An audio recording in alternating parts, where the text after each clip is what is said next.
So say you found a skeleton. How would you tell it was a dinosaur? You personally, how would you decide?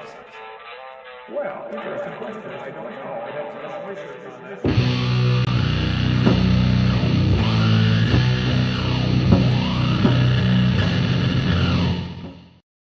Alright, hey everybody, welcome to Kent with Bent 95 Ace Kentura with special guest Cheshire Vic. She's been absent from the channel for a while, but you know what? Ben said, hey, why hasn't Chesh been on? And I'm like, I don't know, because we haven't asked her. And so then he asked her, and now she's here. So, hello. Hey! Ace Kentura, am I right? Yeah. Hey-o! Hey-o! Actually, I have to turn you down again a little bit, my goodness. Son of a Now, you're in a so loud. You're in a new location, which explains why my audio settings for you were a little off. Yes, I am in a new location. I have a new setup. I should be able to talk actually a little bit quieter in general. I was just really excited to be here. I'm sorry, I'll stop yelling. It's okay. And I got my whole new room. That closet in the back is a whole walk-in, and Puck was laying in it earlier. I don't know if you can see him on the floor from where you're at, but... not quite, we can't. Ben can, but the audience can't. I can, but... There he is. Yeah. Hi, Puck. Hey, Puck. Oh, there he is, looking at the camera. Buddy. Alright, guys, so... What a good boy. For those of you who might be new here, welcome. This is Kent with Bent. I will be explaining it soon, but first I want to say thank you to Southern Sal, who joined the channel at the tetrapod level before I even went live. I don't even know how long ago it was, but I noticed when I got in here earlier today, that was the first message that was up there, so welcome, Southern Sal. I hope you enjoy this. Being a member, having early access, all that great stuff. I've got like almost 4 months of videos up on early access, so like, enjoy. You could spend an entire day just watching Dapper Dino videos that aren't public yet. So guys, we are here primarily to play the Kent Hovind drinking game, which has been carefully crafted to, 1, get me fairly drunk, but 2, do so in a way where I'm unlikely to die. So it's a balancing act, right? Delicate balance, yeah. Yeah. So, in this, we play the Kent Hovind video, which in this case doesn't actually have video, it's just audio, but with this VHS cover up. So, sorry. But we have some rules. So the first rule is we take a drink whenever Kent Hovind says something so stupid, we just kind of have to avoid brain melting. So it's, you know, gonna cool your brain off with the coolant of the alcohol. Second, we take a drink whenever Kent Hovind actually gets something right, but it has to be right on his own, right? It can't just be him reading out of a book or something like that. It actually has to be coming out of his brain, and then he gets a fact right. Now, we get more and more generous with this as time goes on, because it's the least frequent of our drink triggers. And, you know, sometimes I get thirsty. If Kent Hovind says something simple like, my name's Kent Hovind, like, alright, yeah, that's true, we'll take a drink. I have a question. The show, yeah.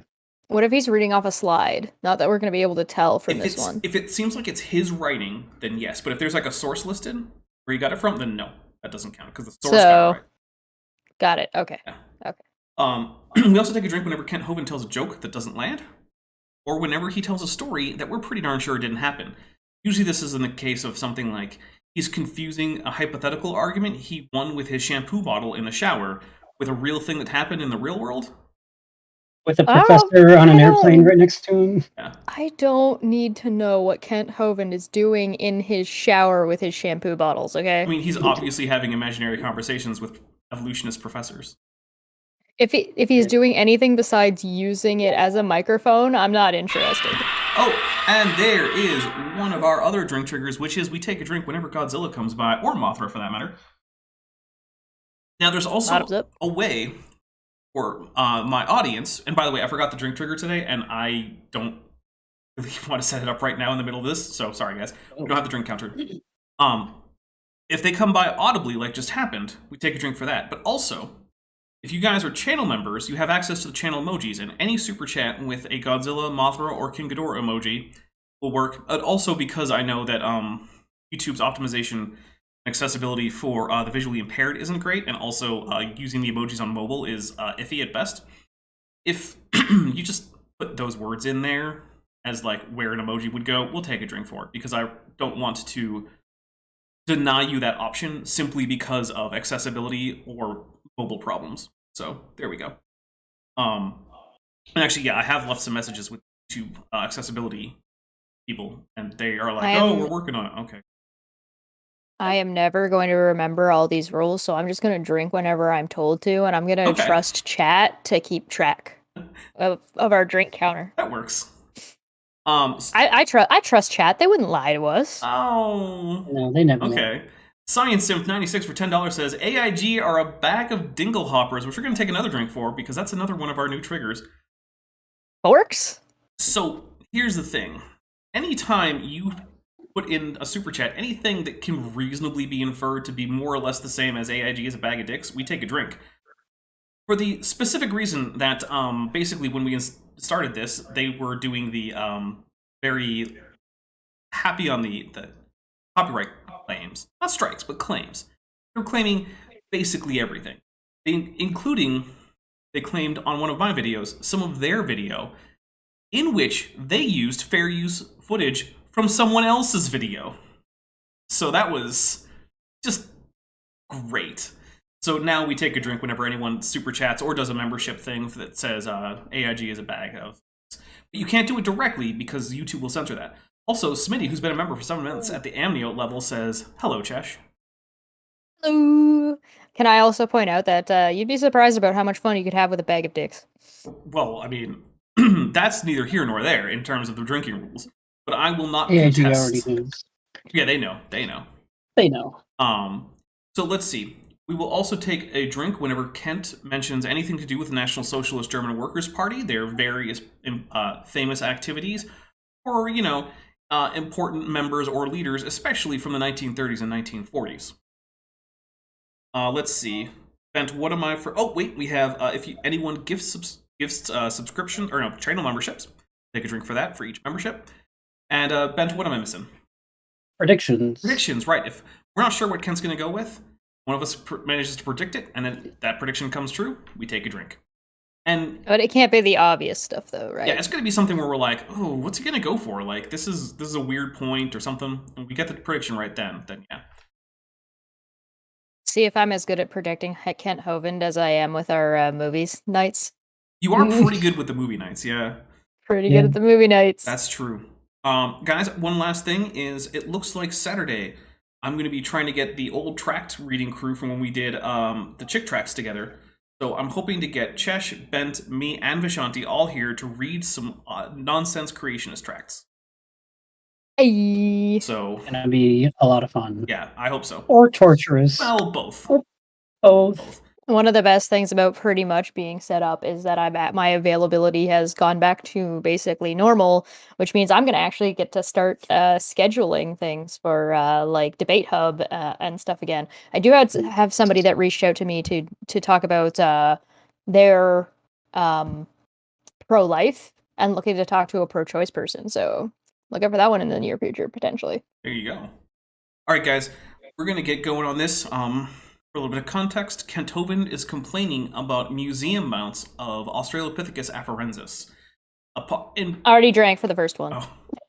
In doing so, Because of course he is. He's also more or less refusing to acknowledge that there are specimens beyond Lucy of Australopithecus afarensis. Because why would anyone have ever thought that maybe you might find more than one individual of Australopithecus afarensis in the fossil record? No, there's only one, and it's Lucy. All right, and I said specimen incorrectly. I should say individual, because technically the Lucy find is the number of specimens. But whatever, here we go. But actually, for Lucy, not one foot bone or hand bone was found. That's true. We'll take a drink. Wow. None. But on St. Louis Zoo's wax figure, they put human feet and human hands. More or less, they did. But for the important reason that we not only have footprints from Australopithecus afarensis, we also have other individuals who were found who did have foot bones. And yes, Australopithecus had foot and hand bones that were very similar to a modern human. Not identical.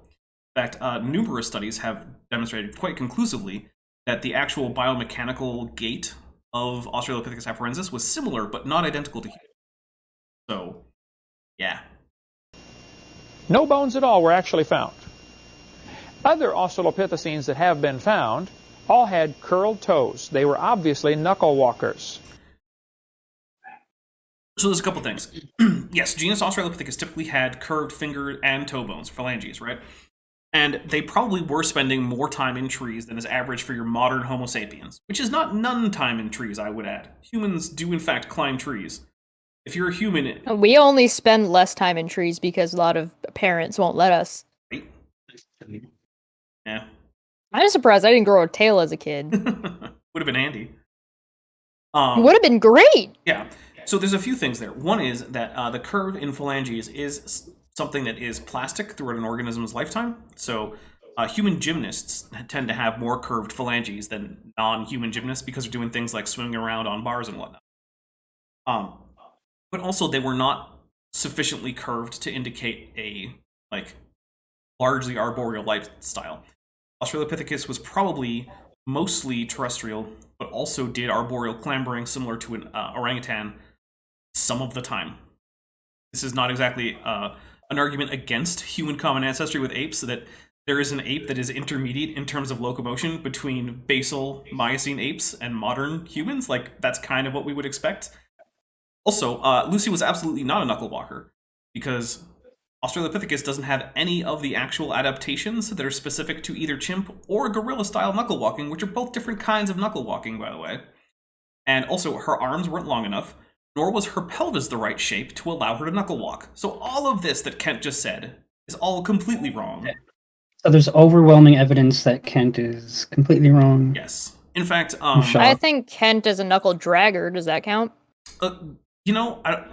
Sure, we'll go with yes. All right, here we go. Yeah, 1 point for me. We're keeping score. Big toe. We are now. Right. And I'm winning. Separated from their other toes, indicating it's called a grasping foot, where they can actually grab a tree branch with their foot. So I can grab a tree branch with my foot. Well, there is that. Yeah, humans actually can grab things with their feet. They're not super great at it, but they definitely can. A pencil counts as a tree branch, right? It's made of wood. Kind of. So Twig, though. one thing is, Australopithecus afarensis did have a slightly divergent big toe, but it was definitely not like chimpanzee divergent with its feet. This was an animal who could occasionally get a slightly better grip on a branch by putting its big toe on one side and the other toes on the other side. Theros Rex says, "Hello, mein Gudrenden, just moved, so super chats may be a bit scarce. Still looking forward to these streams. Prepare for more memes, Dapper. Awesome. Thank you very much, Theros Rex. $5. Very much appreciated, guys. Which, by the way, more memes. There is a tutu in the back there, which could reach the funding goal for a tutu, or a more modest goal for another Feathered Dapper Dinosaur video, because right now, in a different window, oh no, I closed it, but saved, is the edit that I'm working on for the next Feathery Dapper Dinosaur video, and it will be the third video in a row that I've done with feathers as a result of you guys meeting various, fundraising goals to help keep the channel afloat. So I want to say thank you very much for that. If you want to keep making me have to do feathers every time, which is a bit of a hassle, feel free.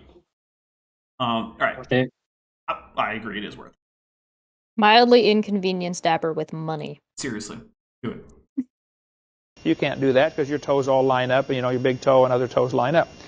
But all the I don't other know what my toes look Australopithecines like. had... You haven't looked at You just assume Bent's toes? right? No, you shouldn't. That's not fair. You don't know if they're all straight and lined up. Yeah, Bent might have a divergent big toe. We don't know. We haven't seen his feet. I know. this grasping foot with a toe separation. But the St. Louis Zoo put Lucy with human feet on there. There's no telling how many hundreds of thousands of kids go through this thing and see this every year. And I mean, they probably receive public funding, so you could probably find out what their ticket sales are, and then you could probably assume that, like, about half are probably minors. And you could get an estimate. And then Science Sims 96 says, for $10 for the feathers and the tutu. There you go, guys. Well, I can say we are approximately $95 away from the tutu. And also, Translucency, welcome to... Sorry, yeah, from the feathers. I always do that. I always mix up which ones. Translucency has joined the channel at the level of Sirop, so thank you very much, Translucency. And yep, we get some tetrapods in the chat for that. Do remember, guys, if you join the channel, make sure you connect your Discord account to your YouTube account from Discord. And that way, you will automatically be added to my Discord server, where we do things like hang out and watch shows or movies after these Tuesday night streams while I'm drunk. Ruski Rumi for $4.99 says, finally caught one of these. Thank you all for helping me learn how to support evolution against my creationist friends. Not all of us gets brainwashed. You know what? I'm very glad that it's helping. That was sort of my big goal in making the channel. It was a resource I wanted to have had when I was a young Earth creationist, coming out of young Earth creationism, and then having conversations with my creationist friends. Because, my goodness, a whole bunch of them were like, no, we gotta get him back to being a young Earth creationist. And there were a lot of those conversations. I know too many people who were still in that category. Mm-hmm. Which is kind of why I do this too, because you don't have to be like that. Be a Christian and not be crazy. It's possible. I believe there's nothing in evolution that says you don't have to believe in God anymore. There's nothing that says that creationism isn't in its entirety isn't real. It's just that young Earth creationism is bullshit. Oh, absolutely. Believe it or not, there's more than one way to go. God's not that limited. Easy. Said the atheist in the group. Paleologos says, I don't know how Kent gets the most basic facts like no hands and foot bones of Lucy were found. You can literally see the pictures of those bones in the slides he uses. Yeah, what was it like? There was like a metacarpal and a metatarsal or something found, I think. Something like that. It's certainly not enough to actually reconstruct the entirety of the hand and foot, but yeah, he gets basic things wrong. I mean, look, we've established Kent has no idea how to recognize a skeleton as anything. Yeah, he doesn't. It's in the theme song, so it is. We play it every single video on this channel, save for like maybe the first very few. Start with Kent Hovind admitting to not knowing what a dinosaur is because he couldn't identify one if asked. But also, this is the man who thinks that the author of the first and second books of Timothy in the New Testament, the epistles to Timothy, to give them their more full title, were written by Timothy. I guess Kent thinks that Timothy wrote himself those letters, which is a weird flex. Now, look, we're not going to get into the actual debate over the Pauline authorship of those letters. Did he just pull, like, when somebody has an additional Twitter account and they forget to change it? Basically. Okay. And yeah, that's a good point, guys. If you look on my channel, you can find my religious stance. I'm an atheist because I follow the Klingon religion, and the Klingons killed their gods. There's a whole 10-minute video entirely in Klingon all about it. The lore of Dapper Dino. It may have been released on April 1st one year, but, whatever. That's just a coincidence. Exactly. Like Kent and his good ties. All right, here we go.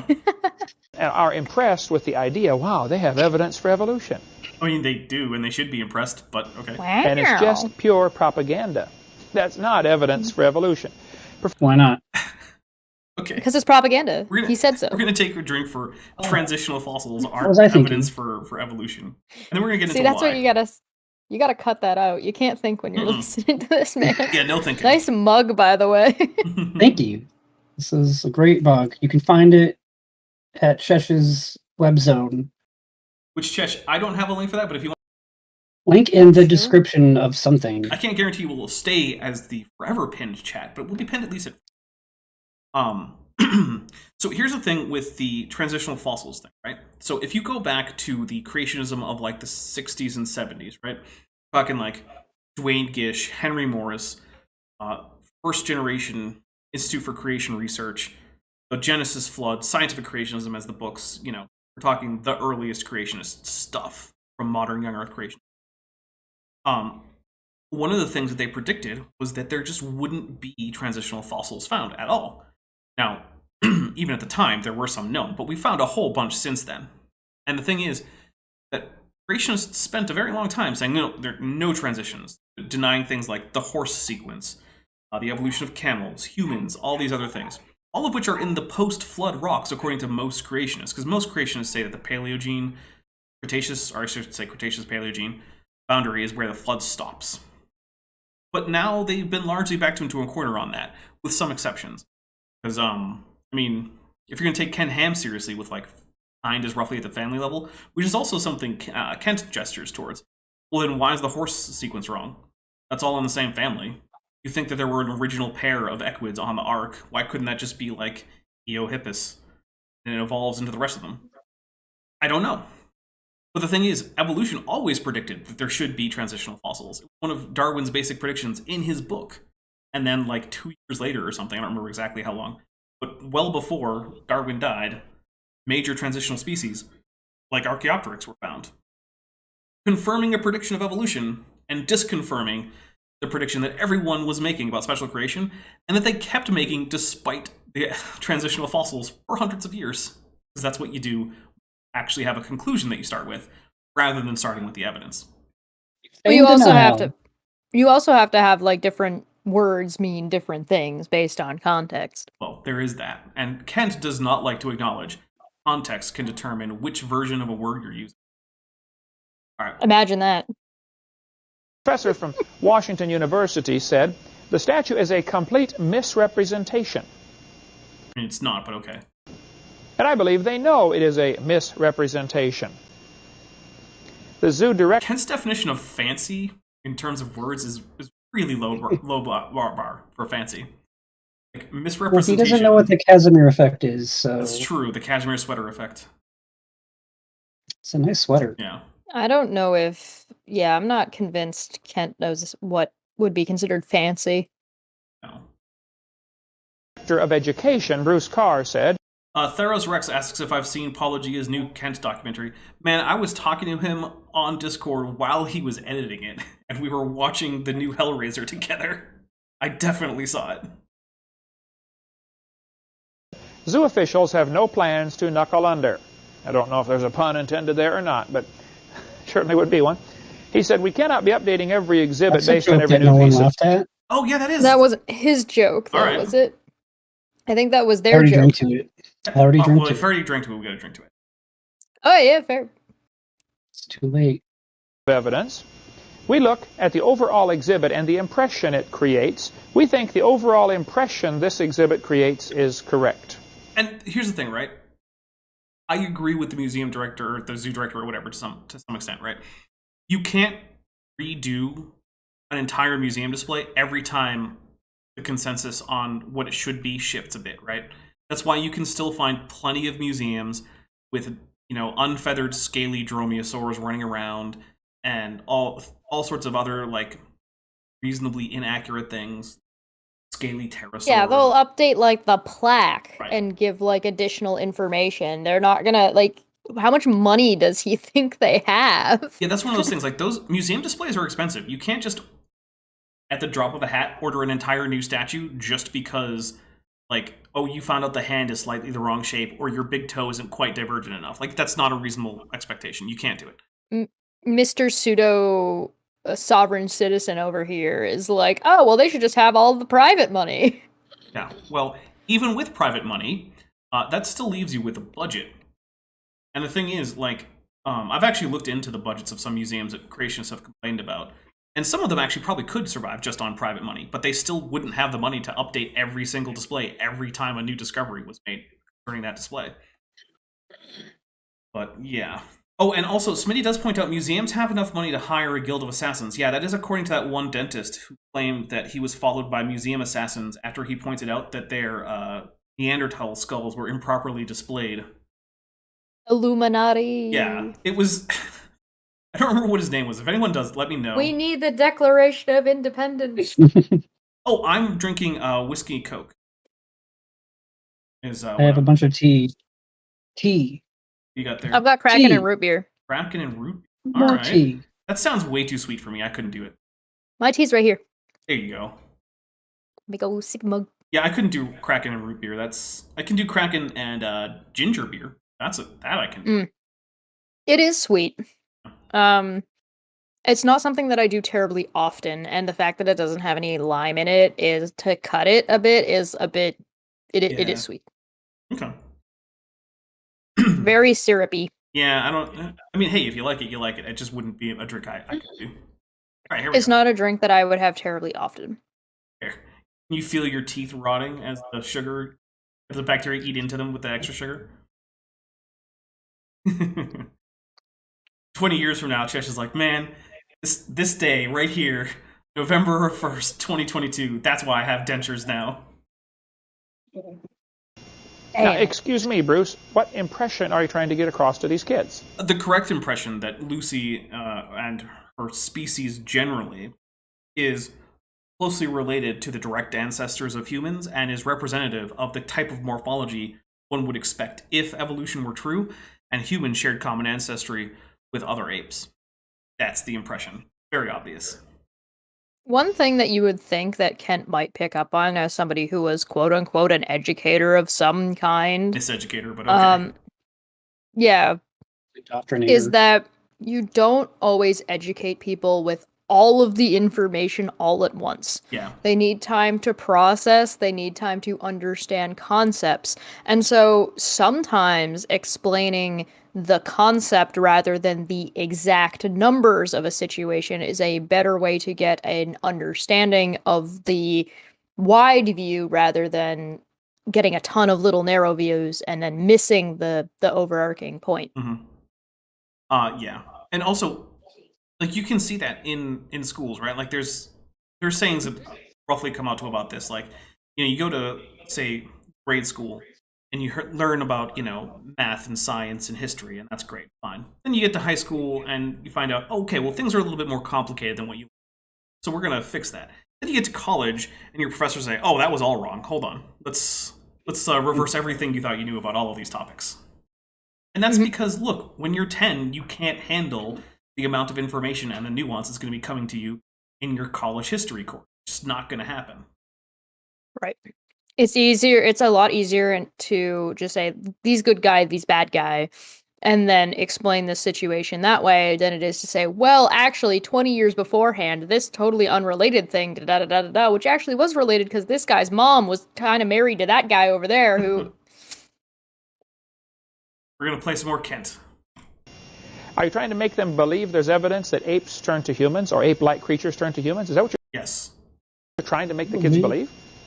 Probably. Well, if you really have some evidence for evolution, I would like to see it. I'm not... You have seen it. You just pretend it's not real. We're going to drink for I would like to see it. It's been presented to him literally hundreds of times.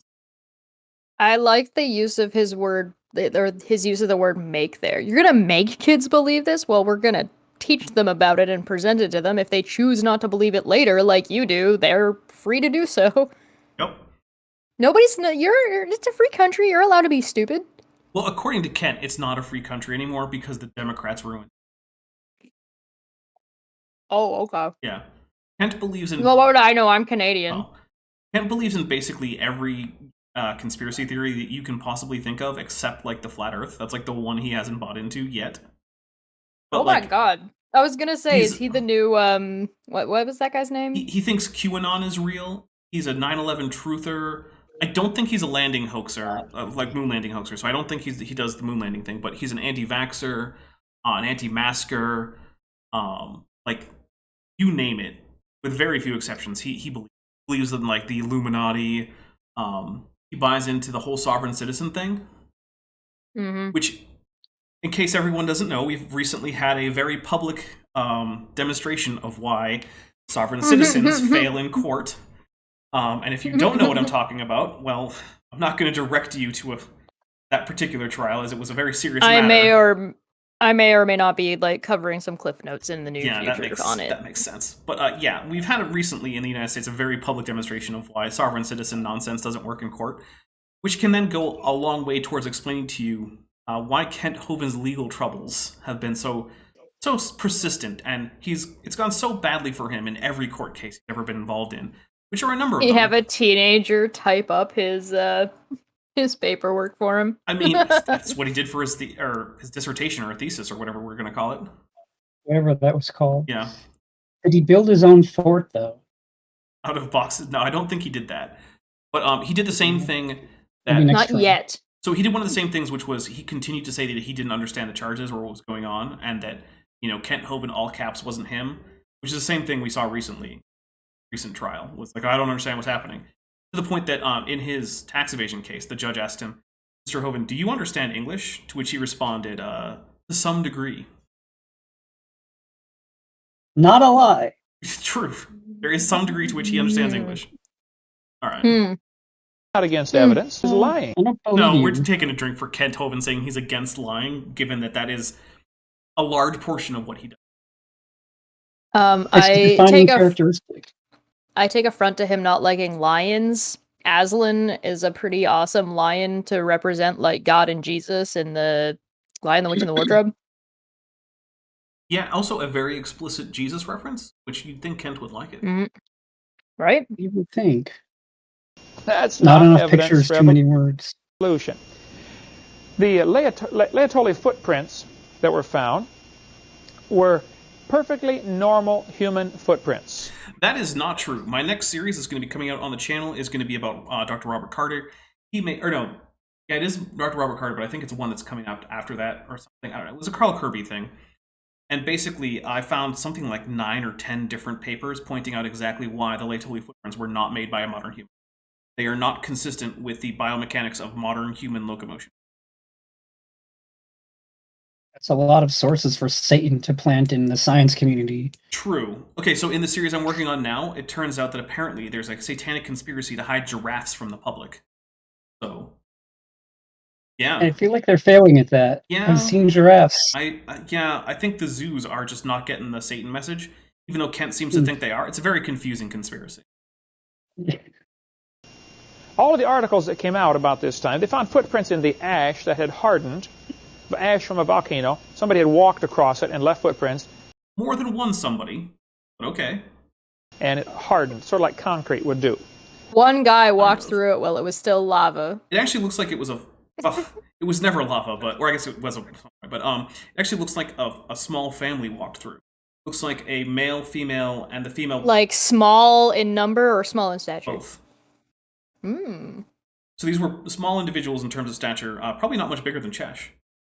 Hey! It is small. But the reason we think there was... See, this is evidence of goblins. There you go. The reason we think there was probably a third one is that the smaller prints, which have been interpreted as a female, because we know that Australopithecus had pretty significant sexual dimorphism, where the males were significantly larger. But that one actually has... Sexist, but okay. The female footprints, or the ones that are assumed to be female, they're actually deeper on the left side. So the thought is that she was actually carrying an infant on her hip on the left side, which caused her left foot to dig deeper into the ash. Which means that at some point, in the immediate aftermath of a volcanic eruption, there was a little tiny nuclear family of a mommy, a daddy, and a baby Australopithecus walking across the ash, going somewhere, doing something. I think it's kind of... In a Walmart? Yeah, sure. Visiting the in-laws? Yeah. Well, these footprints were in rock supposed to be 3.75 million years old. Now, this creates a problem, since those folks who believe in evolution have been teaching man did not evolve until probably about 1 to 2 million years ago. Well, okay, so it depends on what we mean by man. And if by man you heard it here, folks. Like genus Homo, then that's not really a problem. Taylor Logos says, prediction, he's going to say there were 1,000 miles from Lucy skeletons, so they can't be attributed to A. afarensis, ignoring that A. afarensis fossils were found at the site, of course. Yeah, that's a good prediction. I think he might say that. No. He's going to say, or at least he did just say, he's just going to further confirm that feet did not exist. And here we have ash that they have dated at 3.75 million years old. We will get into later on seminar part 7 of how they do the dating of these ash layers, and it's absolutely ridiculous how they date this with potassium argon dating and the wild numbers they get. They actually don't get wild numbers.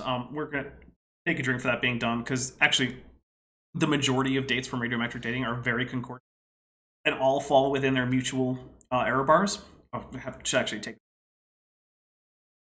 And in cases where there are discordant dates, there's usually a good reason why that can then be discovered. Things like xenocrysts or contamination, or even instrument error, or human error. All of these things. The theory supersedes all the evidence in their mind. There's a great chapter. Nope. Don't just take a drink for the theory. It supersedes all the evidence. It's literally been based on the evidence. The reason that Darwin thought that humans were apes, let's back up. The reason Carolus Linnaeus thought that humans were apes, we're going all the way back to Systema Naturae, right? Long before Darwin, is because they evidently are. They share all of the morphological characteristics that make apes apes. You have tricuspid molars in your mouth, or did you ever have them? Yeah. You're an ape. Congrats. That's all it takes. Apes are the only organisms with tricuspid molars. You got them. That's not so difficult. Yeah. Got a coccyx? I did it. Got a coccyx, or ever had one? We got feet too. Do those count? Well, tetrapods as a general rule have feet, but there are various aspects of your foot that actually do help push you into at least the primate category. But yeah, Nice. You got a coccyx at the back of your hips? Yeah, I don't know how I feel about you asking me about my coccyx. Well, if you do, hey, congrats, you're an ape. Yes, I did it. Good job, everybody. Why did you invite me here? To ask you awkward questions about coccyges. I think it's coccyges, plural. I don't know. Coccygi, coccygises. I think it's coccyges. Ah, jeez. Yeah. In the end of this book called The Dating Game, showing how the dating game. Wait, wasn't that like a 1970s board game played by Mm-hmm. small girls mostly? dates can be changed Possibly. whenever the need arises. To make if a potassium argon or carbon date doesn't fit the theory, well, you simply change it. You know what? That's going to just be a citation needed on that one. You need a citation, Kent, for you demonstrating that someone who's got a discordant date via carbon dating, which, by the way, isn't what's used to date ash, then just threw it out, right? Just like, no, just toss it. Now, there are cases where you toss outliers for good reason, right? Like, that can be a thing, where, like, you have a weird outlier, so you're like, you know what? There's probably other things causing this, so we're just going to take that and set it aside for now. And then maybe later on you can come up with a reason why there's an outlier. But, like, yeah, you're not just tossing out bad dates. Discordant dates are reported on in the literature. It's just a thing that happens. They can date it again as many times as necessary to get the number they were looking for to begin with. I mean, so why might you take it? First, I'm going to take a drink. I have to take a drink.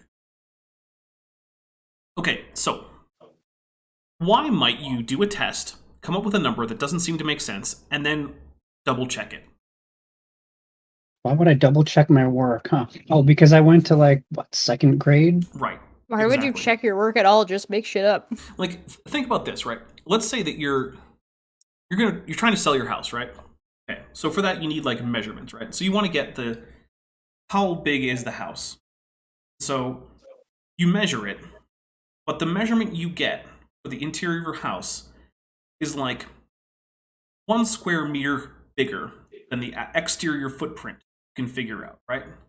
We'll say you have a ranch house so that you don't have to worry about second floor. Okay, what are the chances that your house is a TARDIS or that you screwed up the measurements? Which of those things makes more sense, is more likely? Who am I in the scenario? You're just you.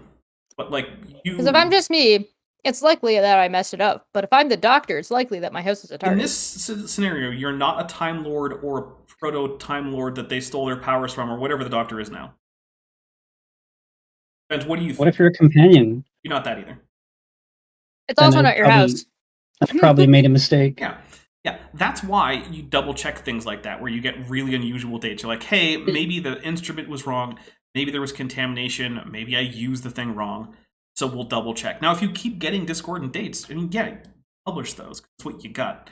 Maybe someone else can figure out why you got those dates. But, of course you double check when you come up with a completely absurd result. Which is not science, and I don't understand how they can't see that. Yes, nothing in science indicates that you should check your work. Let's take a drink. Measuring, checking your work, and checking your instrumentation and calibrating it, making sure it's correct. Definitely not science. Kent doesn't understand that. Did he not go to second grade? Okay, we're going to start a poll. Here we go. Second one. Okay. If you measure the inside of your house to be bigger than the outside, which is more likely? You're a should capitalize Time Lord. Time Lord. Yeah. Airy? Or you done goofed? Those are the options. What if I'm just really small? I mean, you would still end up that you done goofed, because even small people measure things. I don't know. All right, here we go. But they said this proves hominids were walking upright 3.75 million years ago. Well, I don't think anyone said proved, but it does show that, yes. Because here you have normal human footprints. Nope. I'm not going to stop pointing that out. They're not normal human footprints. To the untrained eye, they might look like it. But as I've said, dozens of studies have been done on the biomechanics of the Laetoli prints. They are not Homo sapien prints. There is no room for thinking they are Homo sapiens. I'm going to take a drink. And continually lying about the Laetoli footprints, or just being continuously, fundamentally ignorant and never bothered to check. They measure numerous things about the footprint. The width compared to the length, this what's called the straddle, how far apart are the right footprints and the left footprints, the toe out, caster and camber like you do on a car, the stride. By measuring everything about these footprints, they say they're perfectly normal, exactly like ours. That's just a blatant lie. It's literally There's not no what's way happening. Why would anybody say that? No. Who's Ken talking to? No one. I don't believe that Kent's actually taught. This is what they say. Nobody's saying anything to you, Ken. Yeah, no. Shut up. Nobody's talking to you. We're not even talking to you. I'm pretty sure he just made that up. Paleo Logos asks, what if your house is a Klein bottle? Well, okay, we're going to assume that your house is in a 3-dimensional spatial space, not 4-dimensional. Which means that technically you can't actually construct a Klein bottle. So, also... what if my hotel has infinite rooms? Yeah, what if it's the Hilbert Hotel is the countably infinite room? I think so, yeah. Which can fit an infinite number, a countably infinite number of countable infinities people into those rooms. Fun stuff. Math. Ben's gonna start disagreeing with me soon, though. Well, you said fun stuff, so... But yet they said this proves hominids. Now, why would they call it a hominid? Why didn't they say humans? Because that is the family to which humans belong, and they're not claiming that these footprints are in fact humans, but even if they were, they would still be hominids, because that's how that works, right? It's pretty basic, Kent. Yeah, we're going to take a drink for Kent not knowing what a family is. Have you seen the way Kent has been throughout his life and relationships? He doesn't know what a family is. Oof. Move on now. Oh, actually, but on the other hand, he did say they did call them humans. They just used another term. Yeah. A more umbrella term. Yeah, hominid includes humans. Now, this was made at a time when hominid basically meant the same thing as what hominin means now, which is basically all the hominids closer to humans than to any other apes. So we do have to remember that this is stuff that's being published in, I think the 70s? I think is when the Laetoli footprints were Does that matter if he never updates his stuff? It matters for the audience, not for my audience, not for his audience. I'm just pointing out that that's what the scientists in question are actually talking about. They're talking about what we would now call hominins. Yeah, because your audience has integrity, right? My audience has integrity and brains, and they call me out when I say wrong things, unlike Kent Hoven's audience. Which I appreciate, by the way, guys. Don't ever stop calling me on wrong things. Although I will double check to see if, you are right that I've got it wrong. Because, I'm not just going to automatically take your word for it. But yeah, please do keep going. Never stop to call me out. But do also hit like. I notice a lot of you haven't. Yeah. Why don't they say this proves humans were here 3.75 million years ago? Now, the truth is that layer Vash is not 3.75 million years old. That's all baloney. We'll get into that later. We're going to get into it now. Why not? Look, it's like one of my favorite memes from recent Power Rangers. Hey, why am I black instead of green now? Answer is, there's a simple explanation for that. Hard cut. No explanation given. Next question. I feel like every time I'm here, we got to start taking a drink every time he goes. We'll talk about that later. Because I feel like later never comes. He always just pushes it off and then it never comes up again. The thing is, Wasn't there one where he said... God, what was it? This is like my third Kent with Ben, I think. And Kent was talking about something to do with the way the Earth had formed, and then he went on some crazy tangent, and it was just like, but what did that have to do with the original thing you're talking about? And it was just never addressed. It was just, we were gone. Although I will say, so this is CSE 102 Class 1. the CSE class number was the courses that he gave allegedly. Oh, Mothra's here. Take a drink for Mothra. Thank you. Allegedly for college credit at some creationist colleges. And there's dozens of these videos. So at some point, he probably will talk about radiometric dating in one of them. I feel like this is never mind. I'm not gonna say it. I'm just gonna curse myself. But even if they're right, by their own thinking, they should say, "Wait a minute, we found normal human footprints." Which they didn't. This would be made by a normal human. Which they weren't. He keeps getting everything wrong. Mm-hmm. Welcome to Kenthoven. Everything he says is wrong. Yep. I need an alcohol IV drip for these. Seriously, I have to just turn it up a little bit every time we say take a drink, then you can turn it a little bit back down. Yeah. Maybe that proves man's always been man. Maybe. No. But they don't seem to consider that possibility. They said No, they did. I mean, take a drink, because that's just a direct lie. Can I go something crazy? Can I go a different crazy direction with this? Sure. Yes, man has always been man when we decided to start classifying it that way. And they will continue to be men from then on else. Cladistics. So the thing... You're welcome. the thing is, in all the studies of the locomotion of these tracks, one of the groups tested is in fact, famously, one of the best tests done was they got a group of people from somewhere, I think it was actually in like sort of the broad region of Africa, who were a culture that habitually didn't wear shoes or anything else on their feet. They were habitually unshod.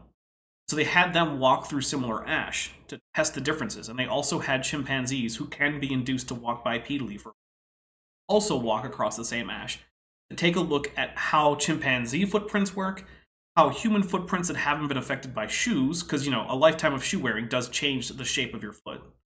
So you want to get, you know, people who don't ever wear shoes to get the most sort of baseline human version of footprints.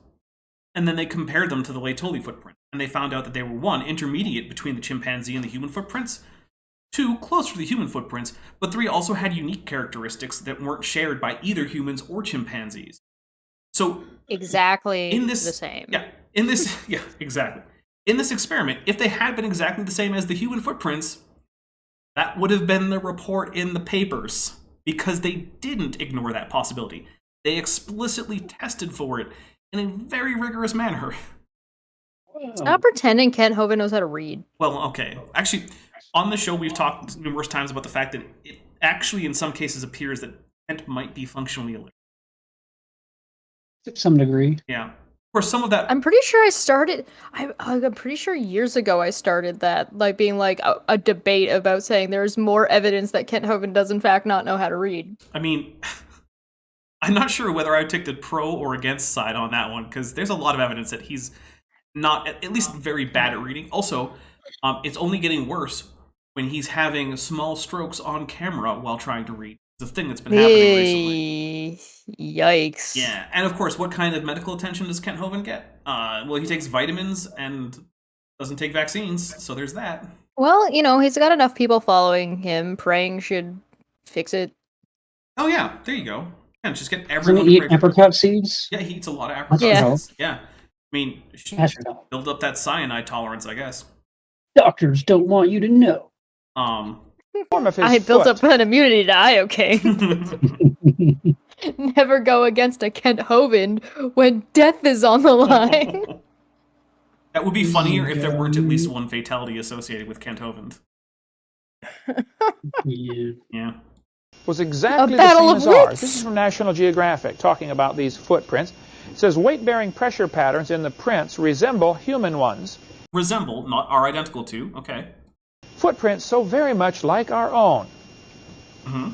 Russell Tuttle, University of Chicago. Okay, not going to have any comment there. Just read it. Fine. That's fine. Chicago did the most extensive study of the Read Laetoli the thing that just said what he just said was wrong. Okay. Footprints, as well as studying the footprints of more than 70 habitually unshod people. Okay, so you do know that they tested them directly against humans. This is the thing I was just talking about, right? Saying that Kent, they did not ignore the possibility that they were just human prints. I'm going to take a drink for Kent apparently knowing that he was lying and then just blatantly doing it anyway, and then admitting to it. You're in the same without realizing it. Right. It's just...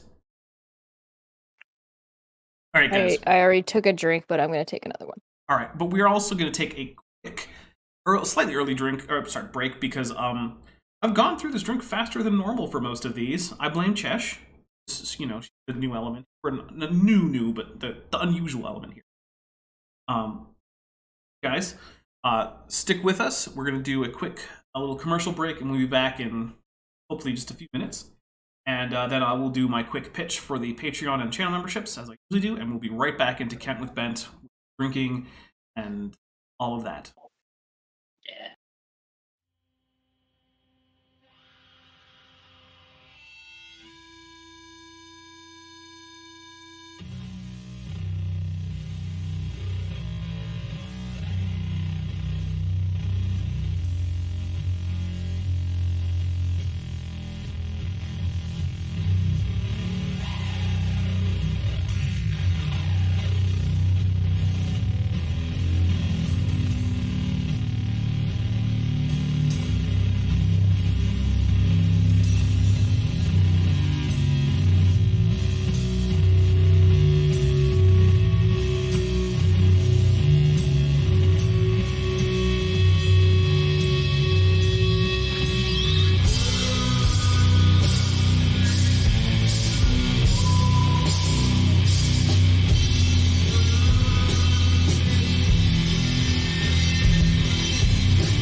All right, we are back, and I managed to turn off the opening credits before we done. Of course, Chesh isn't back, apparently. She's unback now. She's got water for tea. That's ready. It's boiling, finally. All right, guys. Before we actually get right back into the Kent Hovind part, I want to say a little bit of a message for if you guys want to help support the channel. As I'm sure you guys know, or at least most of you know, that this channel is almost entirely supported through direct contributions of fans. Whether it be through super chats, super stickers, super thanks, channel memberships, the Patreon, all those things. All of those are the majority of the way that this channel keeps on persisting, right? Because basically a couple years ago, I decided, you know what? I'm going to see what happens if I try to do just pour all my effort into this. And my goodness, I spent a lot of time in the red, but you guys helped me claw back into the black. And so, that is entirely through your generosity. And if you're someone who is not currently supporting, but you'd like to, there are many ways. The most obvious ones are the Patreon and the channel memberships. Both of them get you access to various perks like early access, a private Discord server just for supporters. It's easy. Power Rangers watch parties. Not always Power Rangers watch parties, but that is also something that happens there. There are also D&D games that take place there. There was a movie marathon with 6 movies yesterday for Halloween. We have fun. The Patreon, it starts at only... Telling me you guys aren't arguing about blimps? No, currently not. Yeah. I have a quality server, Chesh. Don't come to my Discord server. Don't do it. It's terrible. So, yeah, the Patreon great. Starts at $1 a month, or you can get a 12% discount if you go annually. Channel memberships start at $1.99. That's mostly because YouTube takes more money than Patreon does. But you basically get the same benefits from both. If that's not right for you, there's also a merch store and an Amazon wish list, which are there. And if none of that's good, share these videos and like them, comment, all that good stuff. Anyway, enough YouTube stuff. Let's continue with Kent Hovind. Also, wait, while we were gone, Sarah Talbert super chatted a Mothra emoji. All right, we'll take a drink from Mothra. Okay, here we go. People who go all their life with no shoes. Trails at Laetoli Site G resemble those of habitually unshod modern humans. Resemble, but we're not identical to. The whole rest of that paper is all about the differences. Ann Stevens also just sent a super chat with no message for £3. Thank you very much, Ann Stevens. Which puts us, we're still not halfway to the next 2-2. Guys, that can change. We're not even halfway to the next feather video. I'm gonna be able to take a break from feathers if you guys don't step it up. Which, I mean... If only there were a way to gift channel memberships. None of their features suggest that the Laetoli hominids were less capable bipeds than we are. True, but also... What does that even mean? It means they were just as efficient at being bipeds as humans, but it also doesn't mean they were identical to humans, because they weren't. Being good at walking on 2 legs does not guarantee you survival. No, nor does it guarantee you that you're a human. Chickens. What he's saying is, you compare these footprints with people who traditionally go without shoes, they look the same. That's a lie. We're going to take a drink. I somehow doubt that to be true. He said they were similar. What's it going to take for me to just finish my drink? I don't know. If I were you, I would have refreshened it during the break. I got a tea instead. I didn't have enough stuff, so I just moved. I haven't gotten stocked up yet. Disappointing. Next well, stream. Yeah, it's go complain with my mom. Okay. Like I can't just do that. That's why I said it. Okay. Dapper knows my mom. He said if the G footprints were not known to be so old, we could readily conclude they were made by a member of our own genus, Homo. I mean, yeah, most of the differences between Australopithecus and Homo aren't in like the foot. So yeah. Now, do you understand how the evolution prejudice destroys their normal thinking process? Take a drink. Do it. If you walked along the beach and found some human footprints along the beach, you would conclude that a human just walked there in the sand, obviously, right? Here they find normal human footprints in the ash, but there's only one option, though. Yeah. That was not necessarily always the case. Right. So, okay, this is worthy. I'll finish my drink off of this one. There we go. False equivalence? Much? Well, okay. There's so many levels of just bad argumentation in that. And just because something is the way you personally would assume it, even if it's not accurate or even if it is true, doesn't make it what that was, in fact. So just because when I walk down the beach and I am a person and see people everywhere, me assuming that the footprints I see were made by a person is not necessarily logically sound on its own. It is still me making an assumption. Right? I still have to assume at the end of the day. Okay, but drink from period. And also, if I'm going to then apply that backwards in a, well, were you there? Well, no, I wasn't there. If there's more than one option, now you've got different options. If I saw, let's take something that's maybe a better example. I see rodent footprints. Do I know what rodent ran by along the beach? Well, I might be able to guess based on where I am, based on what time of year it is, based on what knowledge I have for what lives in the area. But rodent is a huge classification, so it could be any kind of rodent. I might not know the difference between different types of squirrels or be able to recognize them by their footprints. So maybe Kent's full of crap and his analogy is trash and can be immediately destroyed in half of a second by saying it's what I think Bent mentioned, that it's a false equivalence. Yes, that is what I said. So a few things. One is Paul LaMadeleine just joined the channel as a tetrapod, and I did see that we got a whole lot of the tetrapod emojis in there to thank Paul, but also Paul then gifted 10 Dapper Dinosaur memberships. So I'm going to take 10 drinks and then probably fall over drunk. So here we go. Here's one. My tea is a little bit too hot, so take little sips and blow on. 2, 3, 4, 5, 6, 7, 8, 9, and 10. Dapper's gonna have to take another break to go get another drink. Seriously. Okay, so here's the other thing, though. You would look at this and immediately say, okay, well, why would you assume that it was people?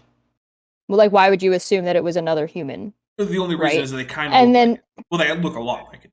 Well, on the beach, I mean. Like, in his argument, he uses this beach analogy. So it's like, okay, well, why would you, when you're walking down the beach, assume that it was another person? And you can have reasons for that, right? And they're obvious reasons. Like, I'm a person, there are other people around, it's a beach, I live by the beach, yada, yada, yada. I've seen people at this beach before. Like, these are all valid reasons as to why you could justify your assumption. But he's positing that in response to something that is not a justified assumption to make, again, because there's more than one option. Yeah. Use a bird as an example. Do you know that it can like the majority of the people in your chat tell the difference between a seagull footprint and a duck footprint? I can't. I wouldn't be able to tell you the difference. Duck and seagull? No, probably not. Especially if you were to come across, like, if you were to just come across them, like, a set of footprints, would you, like, look at it and be like, oh, that's obviously a seagull, oh, that's obviously a duck? And then would you be able to necessarily tell between different types of seagulls and different types of ducks, or a loon, or, like, specifically some kind of other webbed-footed bird? I could tell the difference between a grebe and a loon. What about a dog and an otter? That might be starting to get a little bit more difficult. That might be tough. Also, I want to say that we have a super chat from Mrs. Spexinder, who for $5 says, acronym, amazingly insidious, genuine ignoramuses such as boneheaded AIG generates only fallacious dreams in creationist kooky studies, which of course, if you take the initials of all those words, spells out AIG is a bag of dicks, which is amazing. Well done. take a drink for that. Wing for $10 says 10 gift memberships, 2 received. Turn on your receiving gift memberships, people. Also, this is why I'm back to super chats. Thank you have very to much, turn that on? Yeah, I didn't know you had to turn that on. But actually, let's take a look at who did actually get added. So we got Gregory, Nitsky, Yellow Wyvern, and I think I saw at least one more person who got it. So it was only those 2. Oh, no, Riley Piek also got it. Is that in the settings? Yes, somewhere. Somewhere in there, yeah. Which, by the way, guys, now puts us only 20 away from making me do another Feather Dapper. So. Because they've already decided this layer is too old, therefore, we know it can't be human. But all the evidence says it was. No, that's not what all the evidence says, Kent. But see, it goes against the preconceived idea. And this is an example, one of millions of examples that can be given of how evolution... Excuse me. Had a projection cough in there. Oh, yeah. Theory. Sure, you were just vomiting a little bit? Against any evidence that might go against it. Projection vomit. You would think a rational, logical thinking person would say... Ian Houston was also gifted a membership. We're up to 4 now. There's still 6 on the table, guys. You know, maybe we should throw out the theory. What logical and rational means. No, he does not. Normally, in science, you get a theory, you gather evidence. If your evidence contradicts your theory, you throw the theory away, and you get a new theory. We're just going to take a drink for how massive the projection was with that one. My goodness. Kent. Is that the entire scientific method, Kent? Kent, it's time to open up a movie theater, because my goodness, you're good at that projection. I don't see any icon above the chat. You guys are lying to me. I don't know how to turn this on. I don't know where it is. I did it a long time ago. Chesh wants into the Discord server where we have Power Rangers or watch parties. Yeah, I'm good. I'm coming and I'm bringing my blimps with me. Oh, no. Hashtag blimp tribe. That's the way it happens in all branches of science except paleontology when it comes to defending the theory of evolution. It's taking another drink.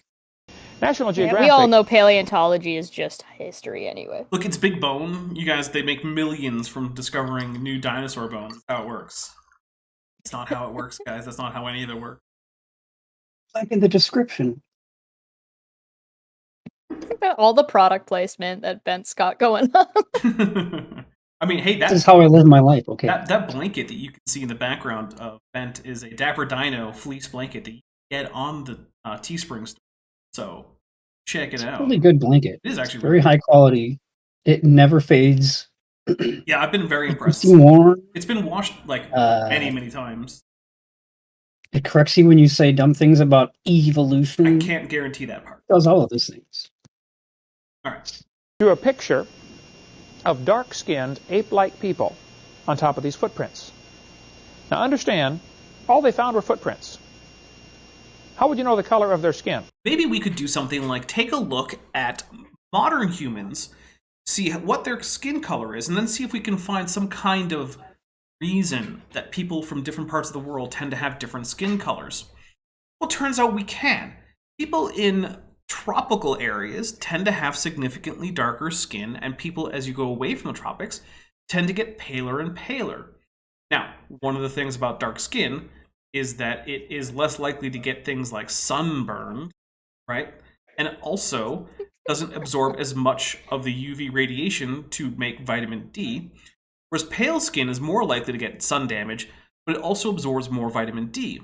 Now, people in the polar, or towards the north and south away from the equator, those regions, they get progressively less sunlight on their skin, in part because they have longer periods of time when the sun just isn't up as much, but also because they have to wear more and more clothing the farther away they get from the equator just to survive.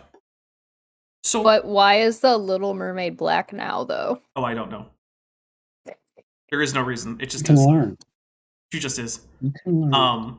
So, what would a... See, I was talking about that she's from the Red Sea now. Because that's since she represented the Red Sea, oh, okay. right? Yeah, like, that makes sense. Right by Cairo, right? Makes sense? Yeah, that's fair. Yes. Sure. Yeah. Yes, it's like a theme. All right, so where did Australopithecus afarensis live? Oh, in a place where there's a lot of intense sunlight. So would Australopithecus have to have dark skin in order to survive in that area with reasonable, proficiency? The answer is yes. Yeah, putting dark skin on African hominins isn't racist. It's taking into account the fact that the sun exists. Also, we got the fallen Wayne Gaffney, who also received gift memberships. How did they know the sun existed back then? I like the idea that it's racist because the sun exists. Yeah. Acknowledging the sun exists is racist, and all I can think is the screaming sun from Rick and Morty. And I also, my own headcanon, like to think the screaming sun from Rick and Morty is just the grown-up Teletubbies baby son. Ooh, there you go. Nice headcanon, I like. Eh? One evolutionist got all upset with me and said, well, that's because this is Africa. They're dark-skinned over there. Well, maybe, yeah. Maybe so. An oversimplification, but okay. A slight racial slam. Yeah, let's ignore the completely normal, reasonable, scientifically sound, medically sound explanation, Kent, so that you can project racism onto the theory of evolution while yourself supporting the same ideas that, you know, were used by, I don't know, actual racists in American history to keep black people enslaved. Yeah, definitely, you're not the one who has the longer history of racism behind you. This is the guy. Godwin's law. This is the guy who takes advantage of ex-felons, right? Like ex-cons. Yeah, so because they're desperate, in a lot of places unemployable, and then gives them absolutely no resources to be able to exist on their own and make them dependent entirely on him, and sort of like a you live here, work for me kind of. So definitely not akin to slavery because they have no other options at all, right? Does this guy? Yeah, this guy is in fact running the next best thing to a slave population. Which is to say, I don't know. Isn't prison the next best thing, and then Kenthoven? Okay, sir. He's running the second best, third best thing. One degree out. Yeah. Trying to imply that dark-skinned people are less evolved. Oh my goodness! I'm gonna take a drink. Just did. Okay. That a particular population of a species retains an ancestral trait in one area doesn't make them less evolved than other members of the species who don't have the ancestral trait in that particular area. There is strong selection. I'm less evolved because I'm still a vertebrate. Wait a minute. No. Cladistics. There's no such thing as a group of humans who are less evolved than another group of humans. Some groups of humans have evolved differently and retain different basal traits than other humans. That doesn't make them less evolved. And the fact that the people in Africa have, by and large, maintained what is almost certainly the ancestral skin color doesn't make them less evolved. It's a dumb thing to say, and Kenthoven should know better. It's also really obnoxious to think that something is less or more evolved because evolution isn't necessarily transition into something stronger, better, faster, harder. No, it's not. Yeah, it's... So to assume that evolution just means automatically better is just a misnomer about what evolution is in the beginning. It's not Pokemon, guys. Grow up, you're not 10 anymore. Right? Hitler certainly believed that. Oh, take a drink. Hitler thought the blacks were inferior to the Aryans, you know, the blonde-haired, blue-eyed Norwegians and Germans. What did you just say about Godwin's Law? Yeah, that it was coming soon. Yeah, that's a prediction. Yeah, that's 2 drinks. There we go. Take another drink. We'll get into more of that much later on Seminar Part 5 of my series on how Hitler's philosophy and racism tie together in evolution. That's one of the ones we skipped because holy crap, do I not want several weeks worth of me having to deal with Godwin's Law over and over and over. I can't imagine why. Yeah. Oh wait, yes I can. That sounds horrible. I love Pokemon, don't get me wrong. This was not a slight against Pokemon the games, nor if you play it. It is a slight if you think that evolution in the biological sense, in the scientific sense, is anything like Pokemon the games. Right, yeah. I actually quite like Pokemon. Although I haven't played the newest one. I am curious to see Violet and Scarlet because I've seen some of the commercials and I've seen a little bit of the screenshots and I'm like, ooh, this now might be a game that's back up my alley again. Okay. We'll see. I don't know. But also, the artist for this picture for National Geographic in we can't see, but his audience could. 1979 drew the footprints with a toe separation. some of the footprints, in fact, do show an evident toe. There's the 2 main tracks, but there are also a few other tracks here and there. And whether or not there's a slight toe separation actually does vary on the site. Like, you can find the actual photos of the actual tracks. And yeah, and now part of this is probably just that, hey, like most organisms, Australopithecus afarensis had variation within its own population, right? There were probably some individuals who had a more or less divergent big toe. Not really shocking or unexpected. Trying to imply it is starting to become a grasping foot. Goodness, no, Ken. If it were trying to imply anything, it would be the reverse. That it was going from a grasping foot to a inline big toe, purely walking foot like a human.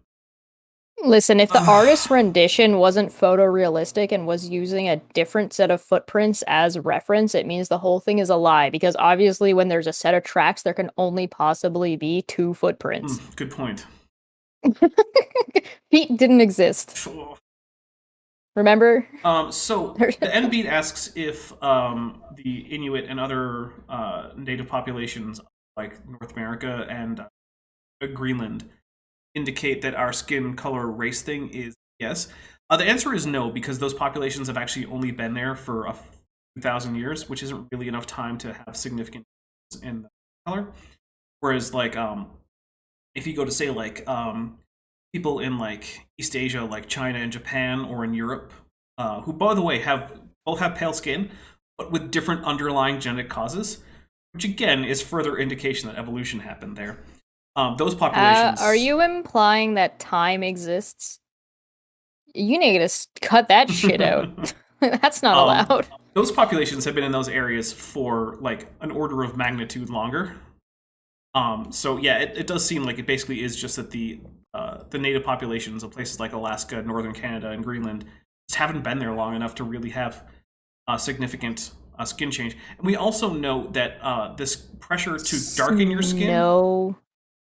But snow is also a thing. We also have good reason to think that the pressure to get dark skin or keep dark skin is actually stronger than the pressure to get pale skin in particularly cold places. And one of the reasons for that is that when populations enter warm areas, like Native Americans getting into like that, in terms of like what we can tell like anthropology, whereas the earliest Homo sapiens in Europe seem to have stayed dark skinned for a while. Like, we have a lot of paleogenomics going in across like the span of human habitation, and it turns out that the pale skin in Europe was actually a fairly recent thing in terms of like the entire existence of the species.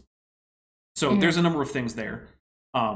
You're saying the pressure is higher in one direction than it is in the other direction. It doesn't mean there's no pressure, it just means the pressure isn't as the cost hefty. Basically the cost of being pale in a tropical area is higher than the cost of being dark skinned in a polar region. Right. So yeah. And that's one of those things where like there's a whole lot of nuance once you look into this, right? Like, I can give you the basic idea, like, hey, skin color correlates with temperature. But now here's a fair question. Okay. Could people who are racist use some of this information to try and push their bullshit agendas? Well, sure. I mean, because they can use. I mean, they're using anything they want, whether or not it fits anyway. So yeah, right. I'm sure that they'll look. If you want to be racist, there's nothing I can. You're gonna find. Right. You'll find an excuse. Right. That's the thing. Is you're gonna find out how to do it. I can't stop you. I literally can't stop you if you choose to be racist. In fact, other than saying that you're wrong and dumb and terrible, there's not even much I'm going to try to do to stop you from being racist, because you choose to ignore you. Yeah, if you choose to be a terrible person, okay. I mean, you've made your choice. Have fun with it, I guess. And Ian Erickson was also gifted a membership. So there you go. Actually, Paleologos created a whole new YouTube account so that he could accept the gift membership. Because he started his YouTube account as an entity instead of like a person, like a corporation or something. And those accounts can't actually get gift memberships. That's funny. Yeah. See, your footprint, you couldn't grasp a tree branch and hang upside down with your big toe on one side and your other toe. Guitar Dog asks who convicted Galileo using Bible verses. That basically didn't happen. Galileo wasn't convicted of So he went to a heresy trial, but the heresy wasn't heliocentrism. The heresy was basically bypassing the censorship system that was in place in Europe. He actually wasn't on trial for heliocentrism per se. He was on trial for publishing a book without authorization and against the orders of basically his sponsor, which in fact was connected to the church, that he write a book talking about the current cosmological models at the day, and not claim that his particular pet model, which by the way was less well supported than the conventional geoheliocentric model, and not claim that that was a fact against the others. Instead, he wrote a book saying that it was a fact, even though he actually didn't have the evidence to back that up. Then he sent a letter to a publisher saying he had already been approved by the censors, and that publisher then printed it on his word, and that's why he got in trouble. It's a little bit more complicated than just the church didn't like heliocentrism. In fact, Galileo, up until that point, was actually fairly popular in ecclesiastical circles, and he had audiences with popes, and his major patrons tended to actually be clergymen. So that's another one of those things.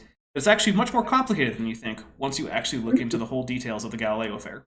It was not the Catholic Church just being, heliocentrism is just the way it is, has to be for religious reasons. I actually didn't think that.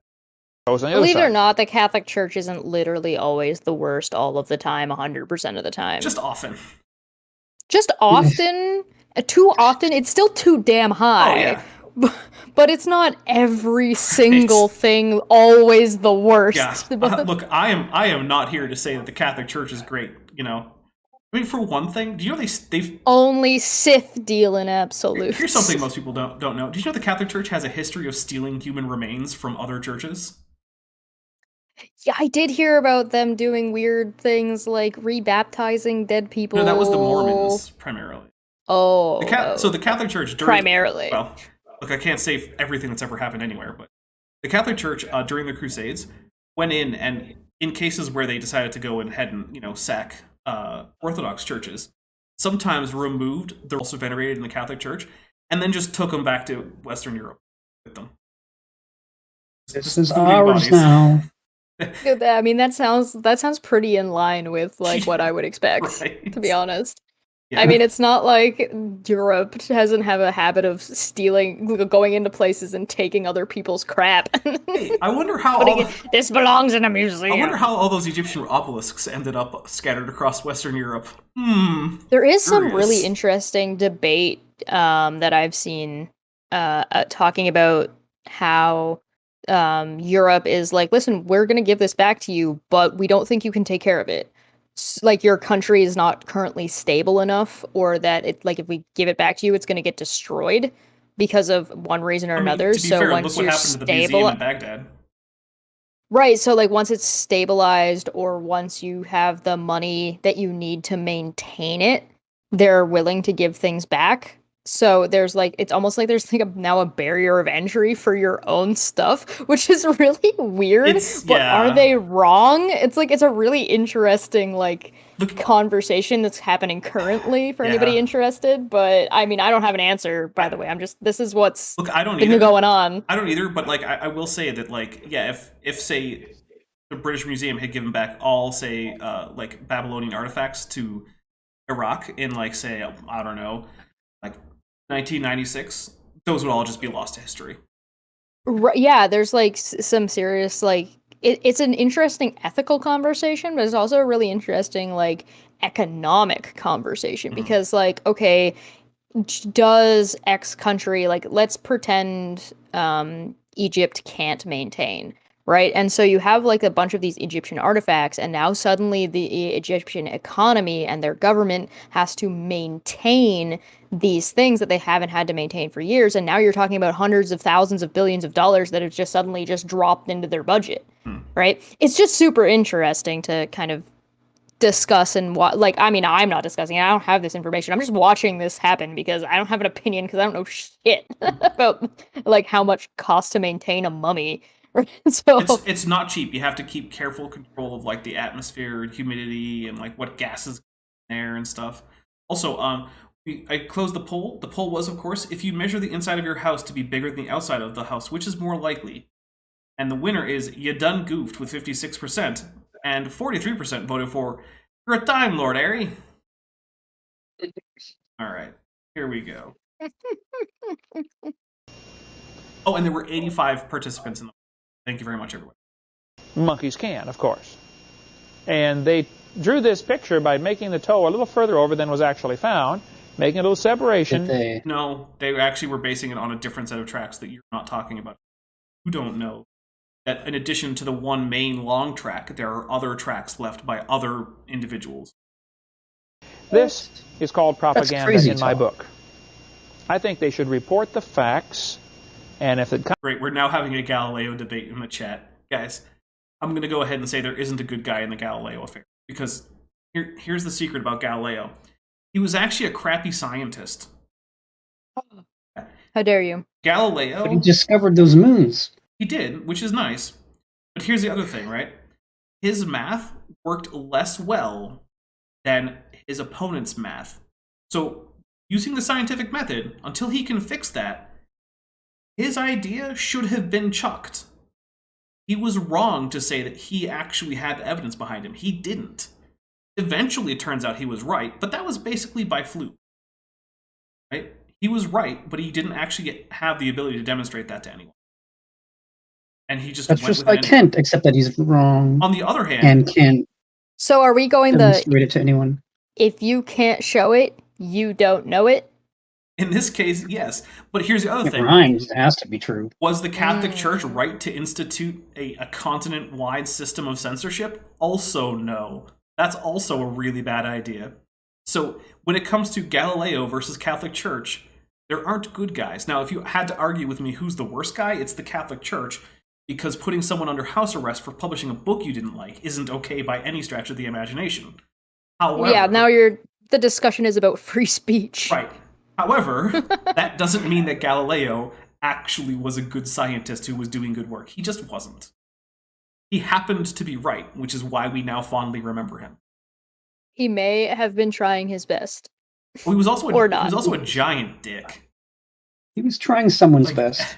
Basically, his best was being a giant dick. So many people disliked him for good reason. He was not a pleasant man. Here's the thing. One of the and this is something that I find it's pretty common across all boards. Being technically right usually means you're the asshole. Often, yeah. But it's still the best kind of correct. Yeah, because you're the asshole. Contradicts your theory, well then, for heaven's sake, throw away the theory and get a new one. The problem is, many people like that evolution theory because it gives them freedom from God. Oh, yeah. This just boils down to Kent Hovind's, you only believe in evolution because you're horny, so, hey, guy, check it off on your bingo card as far as I'm concerned. Can I also point out that earlier in this stream, for anybody who hadn't joined us yet, we talked about how evolution being true or not has literally nothing to do with whether or not you believe in a god. Mm-hmm. So this is absolute nonsense. Yeah, you don't have to believe in evolution to not believe in God. You can not believe in... You could be an atheist who thinks evolution is bullshit. Welcome to Fred Hoyle. Famously atheist, so it's invalid, famously anti-evolutionist. And unsound. Hey! And also, the majority of Christians are, in fact, not anti-evolution, and that also goes for most other religions. The majority of Jews, not anti-evolution. And while it's harder to get a handle on it, the majority of Muslims, as far as I can tell, are also not anti-evolution. Although Muslims... Can I also point out that young Earth creationism comparatively is quite young in its conceptualization as we know it? Yeah, and so in this sense, like the sense of the modern young Earth creationism movement, where it's like an important part of doctrine to say the Earth is X numbers of... Yeah, it is. Now, creationists like to point out that there were many, many people throughout Christian history who believed that the Earth was young, but that wasn't in opposition to some particular then known science. Mm-hmm. And so, like, when everyone is just like, well, who knows how old the Earth is? Sure. Stephen Reno for $2 says AIG is a parcel of Galileos, so we'll take it. Here's that. All right. Also, Jeremy Nolan, you need to find a way to communicate your ideas, which are pro-creationist, which is fine. Creationists are welcome in the chat. You need to find a way to communicate them in a less combative way. Next time that you start calling people names or basically just generally being pejorative, I will be giving you a timeout. If that persists, you will eventually get banned. You're welcome to be here, but you also do have to behave in the chat. And I'm convinced, after studying this topic for 30-some years, that's the reason they keep that evolution theory. Yeah, all of the Christians who believe in evolution do so because they don't want God to be true. I'm just going to take a drink. Charles Oxnard studied every one of the Lucy bones. He measured every angle or every dimension of the bones and compared them. It's called a multivariate analysis. He spent, I believe, 16 years studying Lucy. He said, folks, the various Australopithecines, which is Lucy, are indeed more different from both African apes and humans in most features than these latter are from each other. It's a weird thing to say. I don't think anyone right now would say that, but like, oh, okay, I guess. But also, by the way, Jeremy Nolan, in saying to Science and cry harder that I'm showing that evolution is a racist religion, that is in fact worth a timeout. Putting you in timeout. When you come back... I don't understand how he answered me, though. I said, if you want to debate, let me know, and they said, go for it. I'm going to assume that's... answer what I said. I'm going to go ahead and meet Jeremy more than halfway and say that's probably an affirmative. So, you know, Chesh, if you want to give your contact information...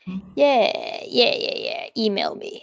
Let me pull up my email so I send you the right one and don't send you down a rabbit hole of the wrong email. Now, Jeremy, you're only timed out for 300 seconds. This is a time for you to cool off, gather yourself, come back, being a bit more polite.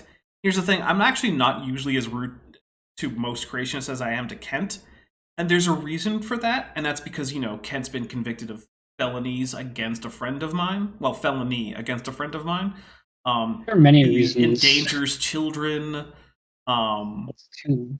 You know, those are the biggest ones, right? Endangering children and, you know, the felony against a friend of mine. So... Domestic violence? Yeah, it was domestic violence against his partner, Cindy Lincoln. In fact, is a friend of mine. All right. Same. Yep. Actually, I think she's a friend of all three of us.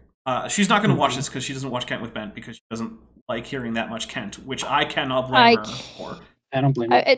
To be fair, none of us like hearing that much Kent, which is why we spend more time talking about whatever's going on instead of listening to Kent's stupid face is gonna stupid say. It's also why there's I don't watch Kent with Bent. Yeah, no, I don't either. Sometimes people like comment on something I said in like an old Kent with Bent, and they don't give me a timestamp. I'm just like, yep, sure it is. Yep. Thumbs up, because like I'm not gonna go watch it and find out what they were talking about. In other words, Lucy is more different from humans and apes than apes are from humans. Well, okay, I'm gonna take a drink because humans and Lucy are both apes. So take a drink. He doesn't understand that he doesn't understand. Is Kent? I could just keep going with that. Is Kent going to claim that Australopithecus afarensis isn't an ape species? Because that would put him at odds with basically every creationist I've ever heard of. Wait, I thought it was Australopithecus. Well, only if you're Nephi. Only if you find their tibula. Yeah, Australopithecus is unique among the animal kingdom in having a tibula bone. It's not a missing link at all. It's just an unusual monkey, that's all. And some missing link. I mean, it is... you know what, I'm going to give a... That's true. It is an unusual monkey. That is technically true. Oh, we're a second drink from Mothra. And is an unusual monkey. Also true. But we can't drink when you say true things.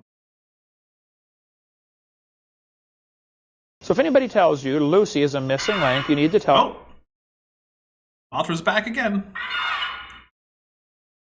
They're misinformed. Or they're lying. All right, well, Bede, if you've also been insulting Jeremy, then I also want you to cut that out. I would prefer not to time you out, but if I notice that you're also being insulting, I will in fact have to time you out. Because, guys, disagreeing about the age of the Earth or evolution isn't grounds to be mean to each other until you just demonstrated that on top of that, you're also, say, dishonest or gross in some way, like morally, right? Like Kent has. So, Bede, shape up. I'm gonna have my eye on you now. Would it be not friendly of me to ask the chat to vote if this guy's actually going to email me or not? You know what? Sure, we'll do it. We're gonna add a poll. Yeah. What was the name? Jeremy? Yeah. Jeremy something. Jeremy Noland or something? I'll just go with Jeremy. Will Jeremy email... Oh, I was right. Chesh. Oh, Nolan. No D. Yeah, okay, here we go. You can hit me up. I'm friendly. I'm a nice guy. I'm guessing no, because I have a long history of inviting creationists to contact me. And in the history of this channel, that has happened once. One time.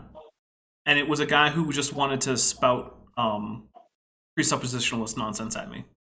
And I told him if he wanted to do it in private, then every single one of my responses to his questions would cost him $20 US to my PayPal. And that's fair. If he wanted to do it publicly, it would cost him $10,000.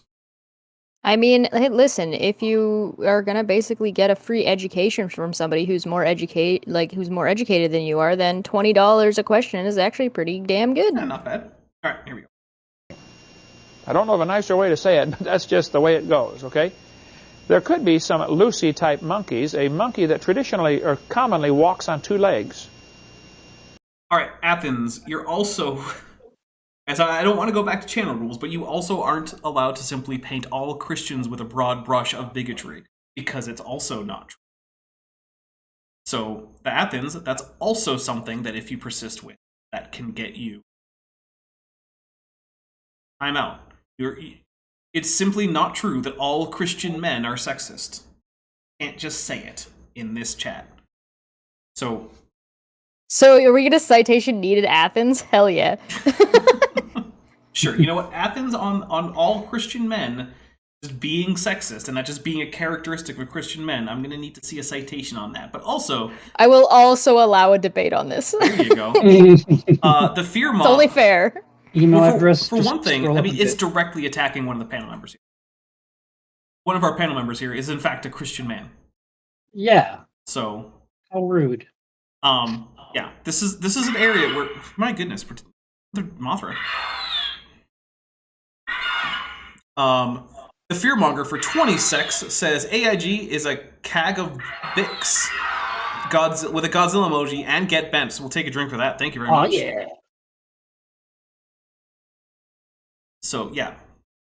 I'm out of beverage. I got bent. Jeremy, welcome back. You now should have Chesh's email. If you don't, ask for it again. I'm sure Chesh can resend it if she needs to. Here we go. And consequently has a slightly different hip structure. There could be some still alive. Yeah, there could just be some Australopithecus just hanging out, sure. Why not? I'm just taking a drink. It's just a monkey is all it is. I mean, it is a monkey. That's true. We'll take a drink for that, I guess. Monkeys are definitely not complex creatures with goodness. Interesting and complex social structures. And, no, certainly not. But we have another drink for Mothra. And then I found out why we're getting so many all of a sudden. Did you forget to mute a thing you normally mute? I did forget to mute a thing I normally don't. That is correct. Fudging the numbers. I mean, several birds, most birds walk on 2 legs, have an upright posture. Well, it depends on what you mean by upright, because they carry their, dorsal and caudal vertebrae horizontally, and their cervical vertebrae have sort of an S-curve. That's not upright in the human sense, but, whatever. Unusual Monkey says, Dapper Dinosaur, well, I found my username. Amazing. That is a good one. That is a good one. I love that. I approve this. Oh my goodness. Yeah. The fact that if it walks on 2 legs does not prove it is starting to become a human. On its own, true. However, when it's starting to walk on 2 legs as a member of the group of animals from which humans are hypothesized to have evolved, and it's doing so in a strongly human-like characteristic or human-like way that was predicted by evolution, it is then evidence. Behold, a man. But can you say it in Latin? No. I can barely say it in English. Proves God made a species of monkeys that walks on two legs part of the time, or most of the time even. But that Creation magazine is excellent magazine. Back in '96, they had a good article about, is Lucy still alive? Was it good, or did you just enjoy it because it supported what you already believed? I love the idea that in 1996 there's a creation organization like, hey, maybe Australopithecus is just hanging out somewhere. Who knows? Yeah, sure. It's with all those other dinosaurs under the ice cap. Wait, Australopithecus isn't a dinosaur. Come on. Yes, it is. Didn't you listen to Kent? He said it was a monkey. Yeah, which are dinosaurs. They're all the same. Oh, okay. Tapioca weasel. It said as long as it walks on two legs. A lot of dinosaurs also walked on two legs, becoming a man, therefore a man dinosaur. Same thing. Oh, you know what? I'm convinced. Fair enough. Also, Tapioca Weasel has gifted a Dapper Dinosaur membership. Thank you very much. I will take a drink for that. So let's see. That actually only puts us about $10.75 away from a feathered dinosaur video. Down in Sumatra, which is down near Vietnam area, Indonesia. Experts will tell you there is really no evidence of how man evolved. By the time you get done reading this book... Uh-oh. Wing said, just curious if we're anywhere near feathers, feather, Godzilla. So we'll take a drink for Godzilla, and that was for $10. Which now means that No one's closer. Yeah, now we are less than $1 away from feathers. That's Bones so of close. Contention by Marvin Lubenow. Now, what Lubenow does in here, he spent 25 years studying all of the so-called missing links. Has a section on each one in here. He says at the beginning of the book, he says, I'm going to assume that their dating, I'm going to go by their dates that they give to these missing links, okay? If they say it's 1.6 million years old, okay.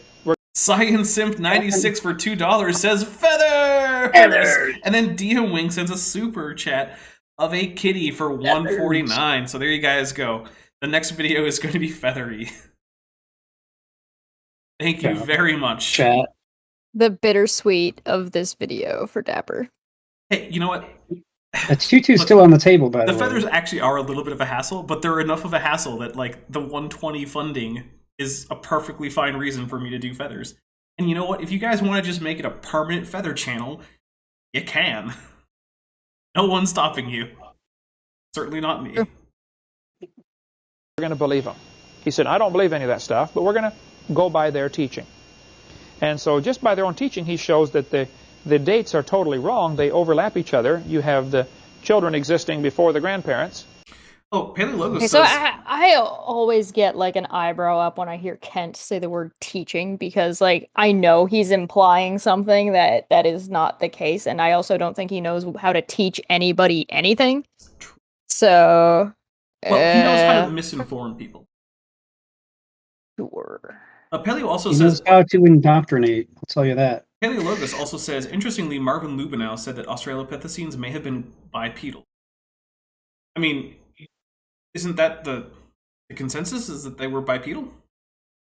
Never heard anyone say... Or, well, okay, I haven't heard anyone except for, like, crazy young Earth creationists who don't know what they're talking about say that it wasn't bipedal.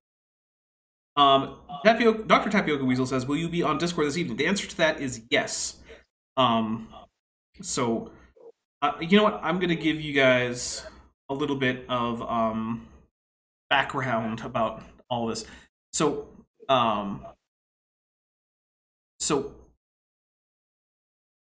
last week, I wasn't on Discord, and I want to say thank you to everyone who sent me nice messages, because that week my uncle had died.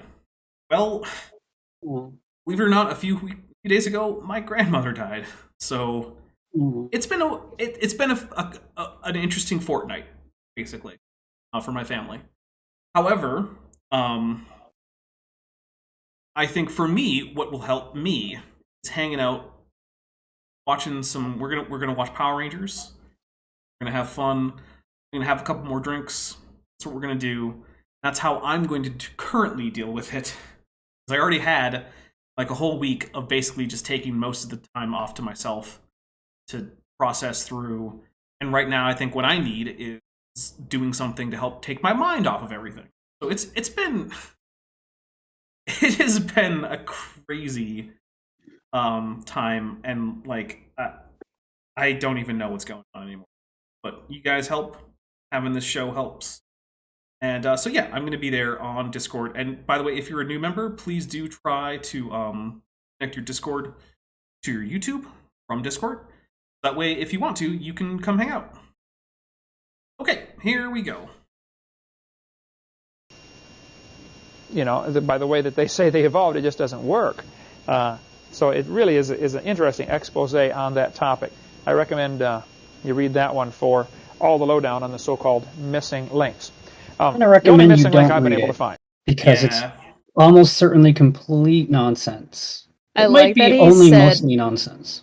I like that he said so-called missing links, which, you know, works probably better than he thinks. It's true, because they're really not missing links. They should be called transitional form. Yeah. All right, here we go. Is modern man. And Funk Dragon 76 got the membership from Dr. Tapioca Weasel. Welcome to the channel membership program, Funk Dragon. By the way, guys, those of you who got gift subscriptions, don't worry, YouTube will not automatically charge you at the end of it. It will simply alert you the next time that you're on a live stream that your membership has expired. We'll offer you a link to join on your own.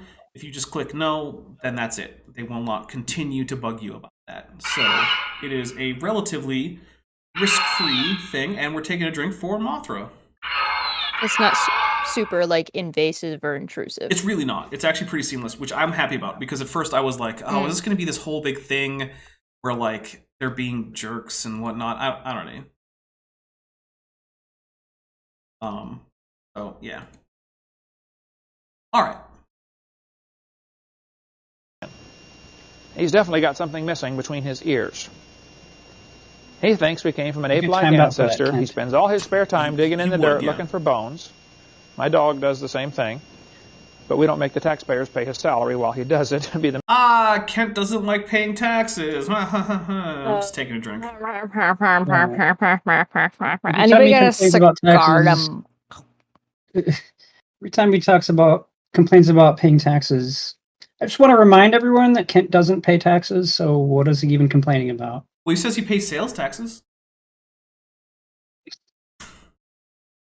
Okay. All right, that's one for the field. major difference. But they seem to be so desperate to worship and serve the creature rather than the creator, just like... Okay, hold on. Now, Jeremy Nolan has an interesting point in the chat. Which is to say that he says that Sue was found to be warm-blooded, which Sue being an individual of Tyrannosaurus Rex. And yeah, actually it is the case that a lot of dinosaurs, especially theropods, were either mesothermic, there you go, or they were endothermic, which is to say either warm-blooded or sort of in the middle, where they could somewhat moderate their internal body temperature, but not as well as, say, most mammals. But also, not all mammals are actually endothermic. The platypus as well as the rock hyrax are both mesothermic mammals. They don't completely control their internal body temperature and are partially dependent on the outside world.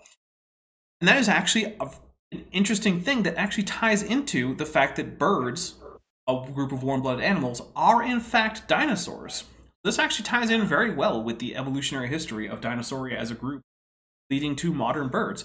And T-Rex is where it connects to birds is within Coelurosauria. Now, Jeremy Nolan, if you're interested, I have numerous videos about the dinosaur and bird evolution thing in the format of debates, just general videos, all sorts of things like that. So please go ahead and check that out, because that's actually a great point about the evolution of birds. So thank you very much for bringing that up. And also for actually taking that time out and actually then coming back with, good, polite comments, which I appreciate, because like I said, dissent is welcome. You have to do it in a way that is not going to be directly insulting or combative like that. A long time ago, I did a video called The 5 C's. Basically is clarification, context, but one of them is cookies. Like, try to enter a conversation with, like, good intentions and, like, not treating everybody that you're talking to like they're an asshole. Yeah. And also, Jeremy, I do actually encourage you to email Chesh. I mean, she could even set up something for you and I to talk. You could. Oh, hell yeah. You could bring up all these points, and I could address them, and then you could give counters, and we could have a back and forth about that. I think that might be at fun. least it will feel a little bit more fair to you, because it is. I definitely sympathize with trying to make a point from the side chat while other people are live. Oh, yeah. It's not easy. No, it's not. And I mean, that's just the nature of the format, right? So, yeah, please do contact Chesh, because I would be happy to have that kind of conversation with you. And like I said, all I ask from everyone, including people, don't attack people, don't be bigoted against people, including people you disagree with. Romans chapter 1 says, these folks really don't like the idea of God creating the world. The Bible says they prefer... Except for the ones who do, because they actually are Christians or Jewish or Muslim or whatever. Profess themselves to be wise, but they're fools. Oh, there you go. It's a shame. And they are not the enemy. Those who believe in evolution are not the enemy. We need to love them and pray for them and witness to them, and they can be... I mean, yes, even Ken says we need to be nice to people. Which is ironic, given how terrible he is to people. And then Beat says that Jeremy says birds living with dinosaurs is an argument against birds being dinosaurs. Well, look, I don't want to get into that full thing because we are almost done. But I would disagree, and if you do want to set something up, I can give you the reasons why I disagree with that. That you there being Jeremy. Because, you know, look, I've had many polite conversations with creationists, including Paleo, who you see here is Paleologos, who runs the channel Paleologos. He's a young Earth creationist. We have a live stream together where we're not fighting, we're primarily agreeing and having a great time doing it. So, like, this is not a channel where I'm just... I also have 2 live streams with Sal Cordova, young Earth creationist, one on his channel, one on my channel, where we're just having a good time talking about various topics where we actually agree on things. Like, this is not the 8 young Earth creationists channel. I think they're very wrong, and I think that many of their ideas are on about the same level, intellectually speaking, as Flat Earth. However, I like a whole bunch of young Earth creationists. And yeah, I'll take a young Earth creationist over a Flat Earther any day. Those. Oh my goodness, Flat Earther. Here's the thing about Flat Earthers. With very few exceptions, I've never found one who didn't turn out to just be a gigantic jerk. But that's not the case for young Earth creationists. Right? Yeah. Right? And on the other hand, I would still prefer to talk to a Flat Earther because they can at least be kind of fun versus like the lack-theist atheists, because they don't even know what subject they're discussing in. But interestingly, if you had asked me a few years ago who were the Flat Earthers who I would actually like want to hang out with, it would be like Seek Truth, Speak Truth, and Ranty, who, you know, aren't Flat Earthers anymore. Right. Weird coincidence. Anyway, we get a little bit more Kent in, and then we're going to close it up. It's like if I had a nickel. It's just weird that it happened twice. I'm convinced of that. Oh, Science Simp, say good night to your kids. Thank you very much for listening, kids. Which, Chesh, come on, this is a family-friendly show. Hold on. Look, you haven't actually used up our F-bomb, which I'm surprised by. Right? So. I'm doing good. I was in a debate several months ago, and this professor was up there saying, folks, we've got proof for evolution. This is just a story that didn't happen. Found this fossil. Was the debate on a plane? Lucy, it was another one. We found this fossil, and this proves man came from an ape-like ancestor. When it was my turn, I got up and I said, folks, I'd like to point out the obvious. If this was a court of law, and this guy came in and says, Judge, we have evidence that... All right, we're not going to let Ken Hovind finish his legal thing on this one. We're going to start back over so that I can get into just how badly Kent gets legal things. Because like I said, while Kent doesn't like the term, he is in fact a sovereign citizen. And... oh boy, is there now more to talk about with sovereign citizens now that there's been a very, very public trial involving a sovereign citizen representing himself. I like how Dapper wants to talk about this, but doesn't want to talk about this on his channel. Right. Look, there's a lot of stuff I want to talk about, but that are not appropriate for the Dapper Dino channel. So Dapper's going to come over to my channel, and I'm going to bring him on with somebody else, and we'll talk about this. You know what? As long as it fits into my schedule, yeah, I'll do that. Sweet. Like, give me the heads up and like time frames and whatnot, and then I will check my calendar. And chances are the answer is going to be yes. We are going to close the poll. No, Jeremy will not email Chesh. Won with 58%. 41% said yes. Actually, I would have voted no at the beginning, but Jeremy's subsequent reasonable and polite interactions have actually shifted me over to saying, I think there's a fair chance he might, and I hope that he does, because I think it would be a fun conversation to set up. Plus, it would give me something that I can, mirror after like a month or having it up on Chesh's channel. Yeah, for sure, absolutely. That's free content for me. It's like a day I can take off basically later on. All right, guys. Bent, got anything you want to plug? Yes, you do. You have it in the description. Yes. Yeah, I have, and well, do I have it in this description? First of all, I have an Amazon wish list. There's food on it. I'm hungry. Send me food. There you go. The last time I said that, I got a bunch of food.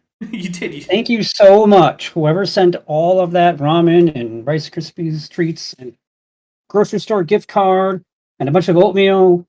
Thank you. I'm still hungry though.